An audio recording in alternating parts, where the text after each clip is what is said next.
पोहोचले? त्याच्यामध्ये आता उद्या सामान निघालेत मुंबईवरून. आता त्यांचा निरोप किंवा आता वेळ काही जास्त राहिलेला नाहीये. आता वरती बापू शिवतरीवरती आहेत. आता एक 10 मिनिटात आमचं काय होतं ते लगेच तुम्हाला आम्ही कळवतो. तुमच्याकडे एबी फॉर्म दिलेले होते, एक गठ्ठा दिलेला होता, तो आता परत द्यायला लावलेला आहे. आता जे काय पक्षाचा निर्णय आहे तो आम्हाला पक्ष जे सांगेल ते करावं. किती वाजेपर्यंत सगळं? एबी फॉर्म किती दिले होते? 165 बेबी फॉर्म आपल्याकडे आता आहेत, गाडीत आहेत, कुठं गेलेले नाहीत. साहेबांनी तयारी ठेवायला लावलेले आहेत.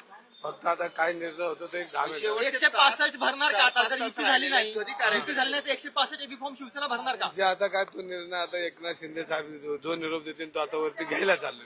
आता एवढा उशीर झालाय, काय या सगळ्याला एवढा उशीर झालाय. आता मागेल नाही ना. अवघे काही तास उरलेत, आतमध्ये नाराजी व्यक्त केली जाते. युती करून फक्त 15 ते 16 जागा भेटणार आहेत म्हणतात कार्यकर्ते. आता मी तेच बोलायला चाललेलो आहे. काय बोलणार आहे तुम्ही? प्रमाणे वरती भरलाय काय का? बोलणार प्रमाणे आहात? भरलाय का? वर काय बोलणार आहे तुम्ही? बैठकीमध्ये काय बोलणार आहात तुम्ही? काय सांगणार आहात?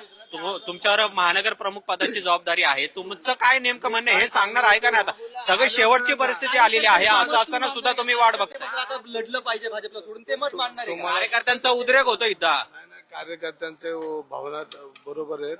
फक्त आता मी काय जे बोलायचं ते वर बोलून तुम्हाला सांगितलं तर अगोदर झालं मग ते ऐकणार नाहीत ना. आम्हा त्यांचं मत आहे की जे प्रमुख नेते ते त्यांना तिकीट घेत आहेत. हा, तुमच्या पुरतं चाललंय फक्त असं शिवसैनिकांचं म्हणणं आहे. घरातल्यांचं बघतायत, ही भावना शिवसैनिकांची आहे. ते जरा बघतो ना त्याच भावनेवर पोहोचतो. लोकशाही मराठी ऐका, पहा, जागरूक रहा.